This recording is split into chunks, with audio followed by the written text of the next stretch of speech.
Assalamualaikum warahmatullahi wabarakatuh. Nama saya Jihan Fadila dari kelas akuntansi 1D dengan NIM 0502203164. Kali ini saya akan menafsirkan surah Al-Alaq ayat 1 sampai dengan ayat ketiga dari berbagai sumber yang telah saya baca. Namun sebelum itu saya akan menjelaskan definisi tafsir Al-Quran terlebih dahulu. Tafsir Al-Quran adalah ilmu pengetahuan untuk memahami dan menafsirkan yang bersangkutan dengan Al-Quran dan isinya berfungsi sebagai mubayyin atau pemberi penjelasan, menjelaskan tentang arti dan kandungan Al-Quran, khususnya menyangkut ayat-ayat yang tidak dipahami dan samar artinya.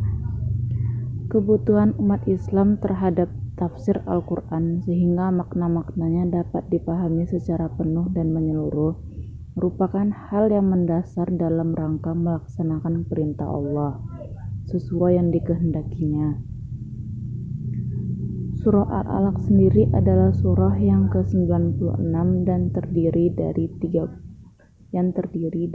19 ayat secara totalnya. Surah ini tergolong ke dalam surah Makkiyah atau ayat-ayat Al-Quran yang turun sebelum Nabi Muhammad SAW hijrah ke Madinah. Ayat 1 hingga ayat kelima dalam surah Al-Alaq merupakan ayat-ayat Al-Quran yang pertama turun. Waktu pewahyuan ayat 1 sampai kelima surah Al-Alaq terjadi saat Nabi Muhammad SAW berdiam diri di Gua Hira. Sekarang saya akan membacakan ayat 1 sampai dengan ayat ketiga dari surah Al-Alaq.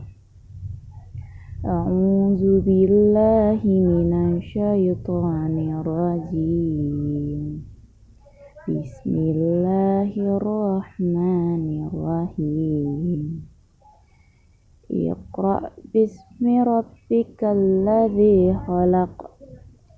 Yang artinya, bacalah dengan menyebut nama Tuhanmu yang menciptakan. Khalaqal insana min 'alaq. Yang artinya, Dia telah menciptakan manusia dari segumpal darah. Iqra wa rabbukal akram. Yang artinya, bacalah dan Tuhanmu lah yang maha mulia. Ayat-ayat yang turun di bulan suci Ramadan pada surah Al-Alaq kemudian ditafsirkan oleh para ulama untuk menemukan makna yang terkandung di baliknya. Kata Iqra dalam ayat tersebut memiliki berbagai macam makna, di antaranya membaca, menyampaikan, menelaah, mendalami, meneliti, dan lain sebagainya. Menurut para ulama, kata yang kemudian diikuti dengan lafal Bismi Rabbika tersebut adalah untuk membedakan antara orang beriman dengan kebiasaan kaum kafir Quraisy.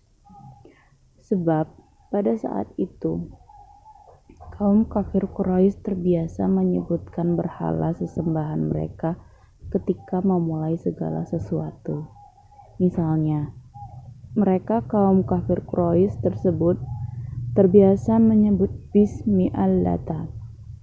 Syekh Abdul Halim Mahmud berpendapat, dengan kalimat Iqra bismi rabbika dalam segala aktivitas, maka seakan-akan kita telah mengatakan, bacalah demi Tuhanmu, bergeraklah demi Tuhanmu, dan bekerjalah demi Tuhanmu.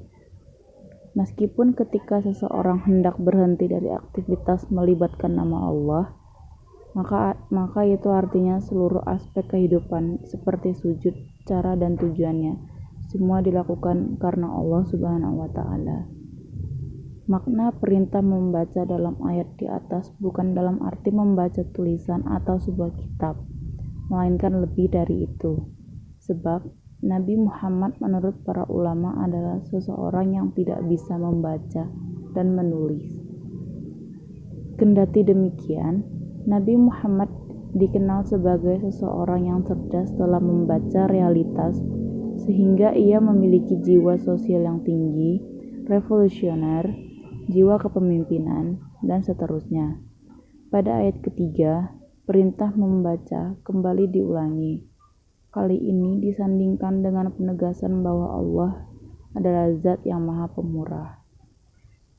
Menurut Quraisy Shihab, perbedaan antara membaca pada dua ayat tersebut, yaitu pada ayat pertama dan ayat ketiga, adalah bahwa pada ayat pertama bermakna belajar untuk diri sendiri, sedangkan yang ketiga bermakna mengajar untuk orang lain. Demikian yang dapat saya sampaikan mengenai tugas menafsir Al-Quran dari surah Al-Alaq. Kurang dan lebihnya saya mohon maaf, dan kepada Allah saya mohon ampun. Wabillahi taufiq wal hidayah. Wassalamualaikum warahmatullahi wabarakatuh.